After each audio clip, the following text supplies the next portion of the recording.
Yo, yo, yo, we are back. Actually, it's just me that's back. I'm your host for the night, Chris, aka C. Michael Mars. My brother JB and MKJ could not be with me tonight, but we're gonna do a quick recap of the Grizzlies versus Sixers game. Grizzlies come off a couple of wins right before the All Star game with a disappointing loss to the Sixers. They had the Sixers down the majority of the game and kind of choked it away at the end. There was a lot of key things that happened that we're gonna get into, man. But yeah, man, we just gonna get into it, man. I'm not fully disappointed in the loss because I didn't expect them to win without Steven Adams, but it was a disappointing ending, man. But let me pull up my notes right quick, man. So the leading scorer tonight was Desmond Bain. By far, it's 25. He dropped 19, I believe, in the first quarter. You know what I'm saying? He came out hot. The Grizzlies were hopping. You know, they was passing the ball around. Everything was going incredibly well at first, as most of the first quarters go with the Grizzlies. You know, like I said, he dropped 19 in the first quarter, and the defense was locked in from the jump. And it actually just looked like the 76ers just was not interested in playing yet. You know, I think they were still on the All-Star break. Embiid was moving slow, and they're not like a very high-paced team anyway. So it wasn't surprising that they didn't come out with a whole lot of effort. They are a veteran team. But, you know, the Grizzlies got the lead all the way up to 17 in the second quarter. Second quarter was the Jaren and Jitty show. Jaren got a huge block on Embiid. Jitty was rebounding everything. He was like rebounding machine. You know, and we got in the bonus early, and we was hitting our free throws. Also, we was showing some good signs with David Roddy. He was doing pretty good off the bench.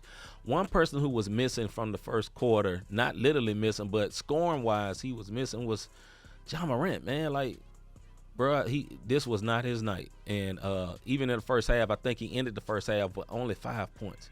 Only 5 points. But anyway, back to the story of the game. So second quarter, like I said, Ja was pretty much quiet. And the lead got up to 17, but they ended the half with only a 12-point lead.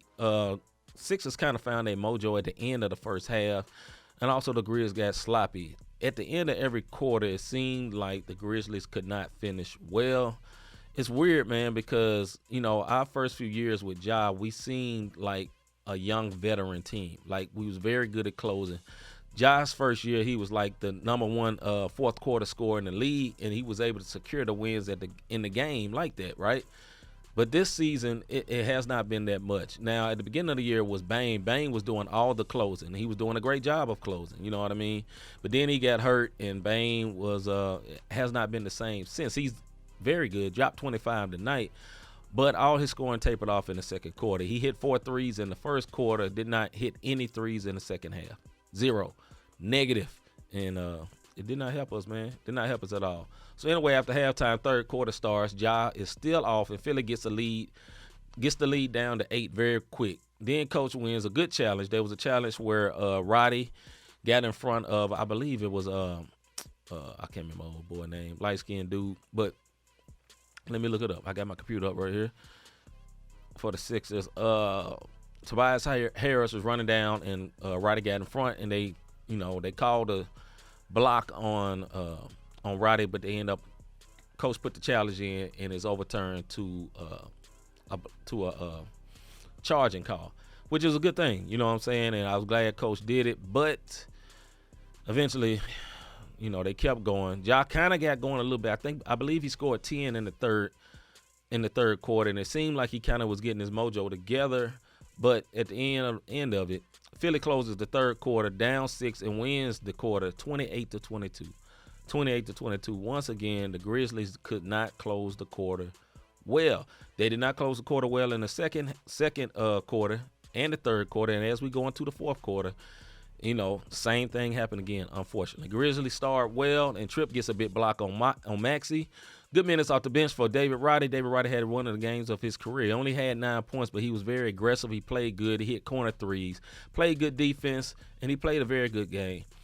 Philly still kept it close around the middle of the fourth, but then Coach Taylor Jenkins. I love Taylor Jenkins, but sometimes he has this problem of leaving his good players on the bench way too long. And once again, it happened again. Ja comes in, and immediately we go on a 6-0 run, but then Philly gets their mojo back again.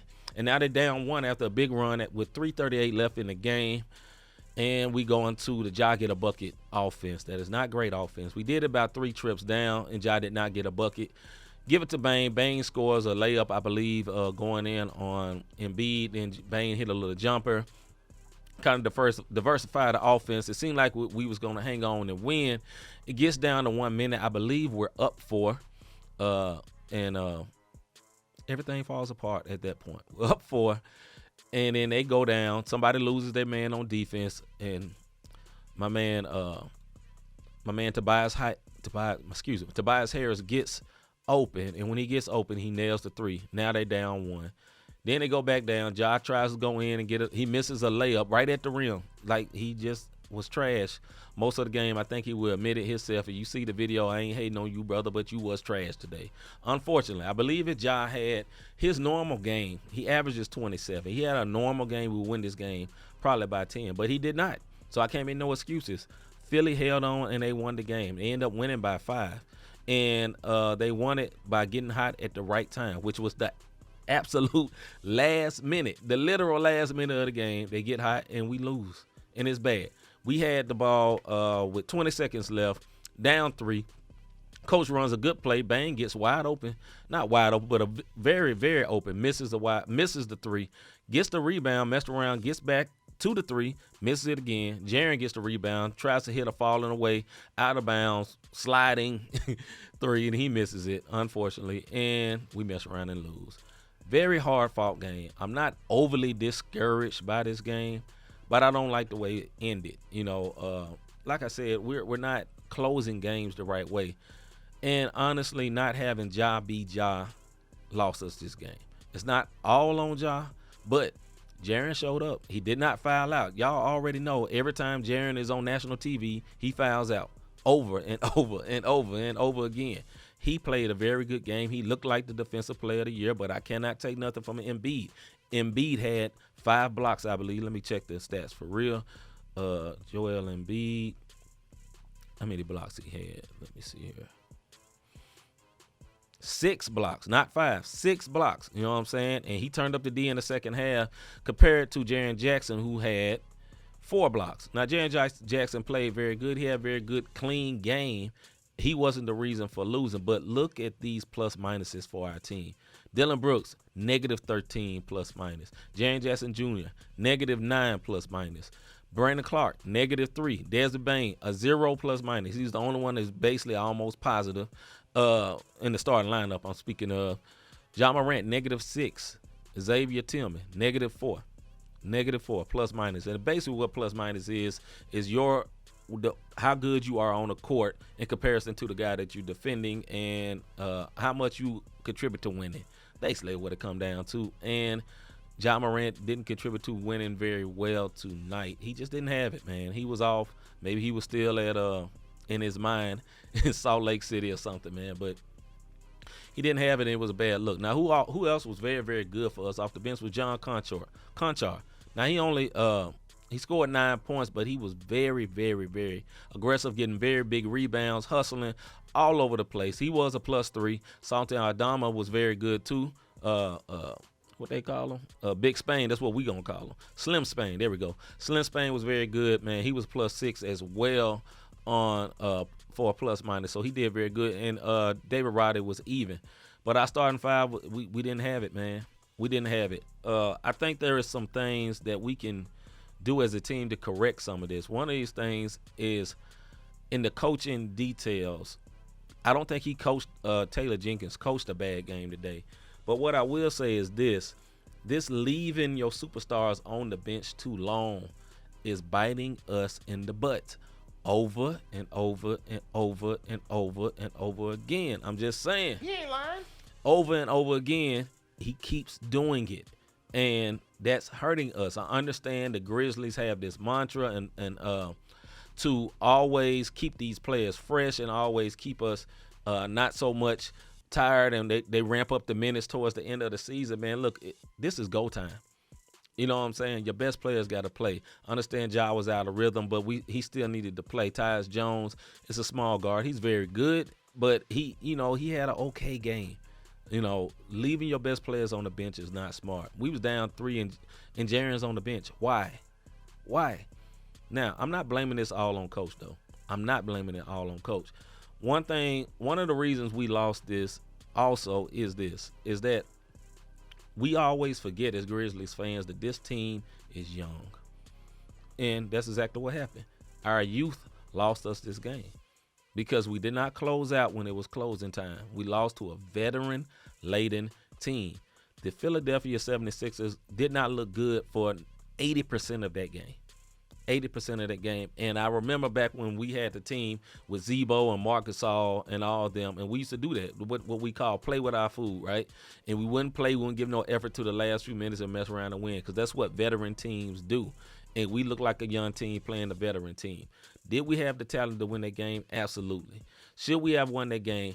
Absolutely. Am I totally upset for losing this game? No, because I did not expect it to win because we didn't have big Steven Adams. And the last time we played the 76ers, Steven Adams, he didn't score as much as Embiid, but he kind of helped contain him because he was big enough.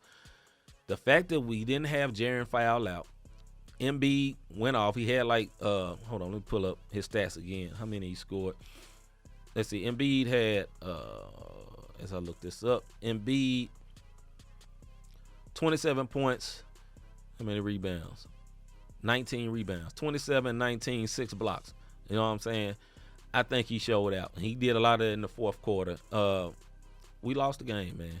We need to go back to the drawing board on a couple of things, but it's nothing to flip out about, in my opinion. And I know us Grizz fans, we have a tendency to flip totally out over whatever's going on, but I don't think this is one to flip out about. I think this is something you have practice and you clean up some stuff, because I'm not banking on Ja playing this bad again in no time soon. I've never seen him miss so many layups.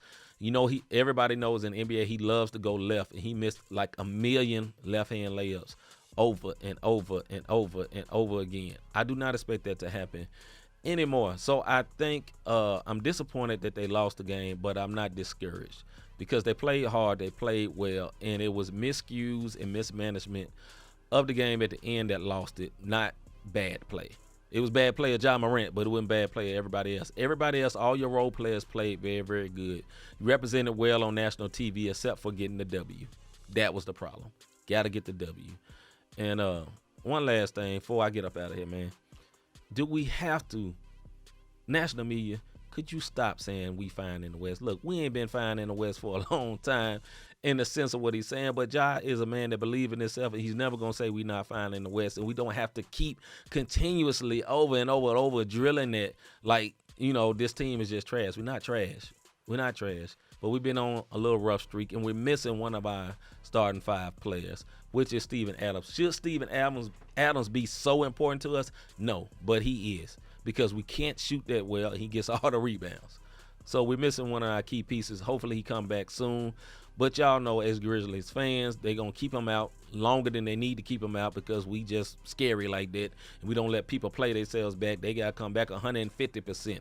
So we can go on an 8-game losing streak before they let Steven Adams come back. And I ain't really fond of that. So to wrap it up, man, some of the scores on our side, like I say, Bang had a strong 25, but he's kind of non-existent in the second half.